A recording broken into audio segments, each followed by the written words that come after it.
पुराने समय की बात है। नगर में रहने वाला सवल नाम का एक लड़का अपनी जिंदगी से बहुत निराश था। उसकी निराशा का कारण ये था कि अब वह कुछ भी नहीं कर रहा था। उसके माँ बाप उसे ताने मारते कि तेरे सारे मित्र कुछ ना कुछ कर रहे हैं, लेकिन तू अभी भी घर में बैठा हुआ है। मित्रों के बीच भी अक्सर उसका मजाक ही बनता। वह कहीं जाता तो लोग उससे पूछते कि क्या कर रहे हो। उसे ये बताने में बड़ी शर्म आती कि अभी वह कुछ भी नहीं कर रहा है। धीरे धीरे उसने रिश्तेदारों के यहाँ जाना और लोगों से मिलना जुलना कम कर दिया। वह ज्यादातर समय अपने घर में ही बैठा रहता। वह अकेले में रोता, भगवान को कोसता और अपनी किस्मत को दोष देता। अब उसे अपनी जिंदगी बोझ सी लगने लगी थी। कभी कभी वह सोचता कि जब वो कुछ करने के लायक ही नहीं है तो फिर उसे जिंदा रहने का क्या फायदा। उसे तो मर जाना चाहिए। एक दिन वो अपने नगर की एक सड़क से गुजर रहा था। तभी उसने देखा कि एक गुरु दुख के ऊपर प्रवचन दे रहे हैं। वह भी उस भीड़ में जाकर बैठ गया और गुरु के प्रवचन सुनने लगा। गुरु बोल रहे थे, दुख एक गुरु की भांति होता है जो हमें जीवन की सच्चाई दिखाता है और हमें सही से जीवन जीने का तरीका सिखाता है। आप चाहे तो अपने दुख रूपी गुरु से जीवन जीना भी सीख सकते हैं और चाहे तो उस दुख में डूबकर बैठकर रो भी सकते हैं। सवल भी गुरु की ये सारी बातें ध्यान से सुन रहा था, लेकिन उसे गुरु की ये बातें सही नहीं लगी। उसने खड़े होकर कहा, दुख कुछ भी सिखाकर नहीं जाता, सिर्फ पीड़ा देकर जाता है। दुख की पीड़ा अनंत होती है। ऐसा लगता है इसके बाद कुछ भी नहीं होने वाला, कुछ भी नहीं मिलने वाला। मृत्यु भी उसके सामने छोटी लगने लगती है। गुरु ने कहा, आखिर क्या दुख है तुम्हें? सवल ने अपना सारा दुख गुरु के समक्ष कह सुनाया और पूछा, क्या आपके पास मेरे इस दुख का कोई समाधान है? यह सुनकर गुरु मुस्कुराए और बोले, जिस दिन तुम्हारे जीवन में सच्चा दुख आएगा उस दिन मेरे पास आना, मैं तुम्हारे दुख का समाधान अवश्य करूंगा। इतना कहकर गुरु वहाँ से चले गए। सवल ने सोचा, क्या मेरा दुख सच्चा नहीं है? क्या जिस दुख से मैं गुजर रहा हूँ वो झूठा है?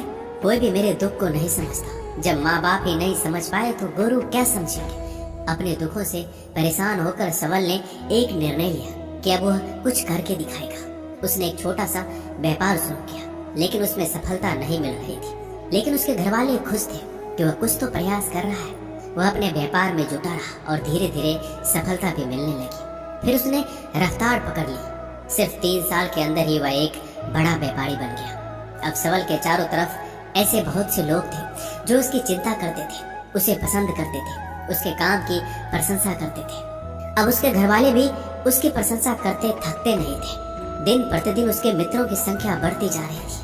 अब वो अपनी जिंदगी से बहुत खुश था। उसके कुछ मित्रों ने उसे सलाह दी कि जब तुम बड़े व्यापारी बनकर इतना खुश हो तो सोचो, अगर तुम इस नगर के, इस राज्य के सबसे बड़े व्यापारी बन जाओगे तो तुम्हारे पास कितना सुख होगा, कितने लोग तुमसे जुड़ना चाहेंगे, तुम्हारा कितना यश फैलेगा। स्वयं राजा भी तुमसे मित्रता करना चाहेंगे और जरूरत पड़ने पर तुमसे ये धन उधार लेंगे। मित्रों की यह बात सवल के मन में घर कर गई। अब उसने और भी धन कमाने का प्रयास शुरू कर दिया, लेकिन उसे ये सब अब जल्दी चाहिए था।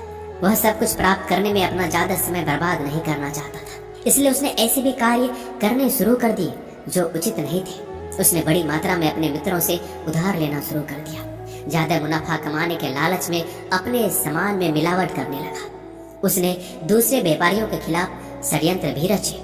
उसने डराया धमकाया, जैसा जैसा उसका मित्र कहते गए वही करता गया। वह इन तरीकों से ज्यादा धन तो कमा रहा था, लेकिन अब उसके जीवन में सुकून नहीं था। उसके मन की शांति गायब हो गई थी। उसे रातों में नींद नहीं आती थी। वह किसी उधेड़ बुन में लगा रहता था। सुख साधन की सारी वस्तुएं होने के बाद भी उसे किसी में सुख नहीं मिल रहा था। एक दिन सवल अपनी बग्गी में सवार होकर कहीं जा रहा था। तभी रास्ते में उसे गुरु का आश्रम दिखा। वह रुक गया। वह गुरु के पास जाकर बोला, गुरुदेव, आपने कहा था जब तुम्हारे जीवन में सच्चा दुख आए तब मेरे पास आना। मैं अब बहुत ही दुखी हूँ।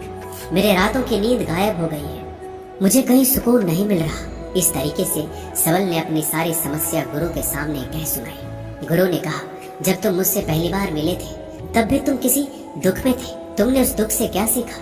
सवल ने कहा, मैंने सीखा कि सिर्फ सोचने और चिंता करने से कुछ नहीं होता। अपनी सोच को सच करने के लिए कर्म करना पड़ता है, और सिर्फ कर्म करने से भी कुछ नहीं होता। अपने कर्म को अंतिम पड़ाव तक ले जाना भी आवश्यक होता है।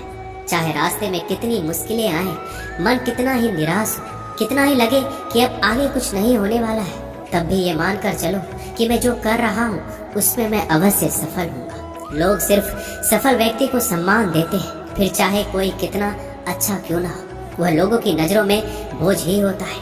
यह सब सुनकर गुरु मुस्कुराए और बोले, यह असली दुख नहीं है। जब तुम्हारे जीवन में असली दुख आए तब मेरे पास आना, मैं उसका समाधान अवश्य करूँगा। सवल ने जाते समय गुरु को सोने के सिक्कों से भरा एक घड़ा भेंट किया। घड़ा देखकर गुरु ने कहा, ये मेरे किसी काम का नहीं, इसे उस पेड़ के नीचे गड्ढा खोद कर दफना दो। सवल ने गुरु के कहे अनुसार घड़े को पेड़ के नीचे दफना दिया और वहां से चला गया। कुछ दिनों तक व्यापार अच्छी तरक्की कर रहा था, लेकिन गलत व्यापार की वजह से धीरे धीरे उस व्यापार में घाटा होने लगा। उसकी सारी धन संपदा धीरे धीरे खत्म होने लगी और एक दिन ऐसा आया जब उसके पास कुछ भी नहीं बचा।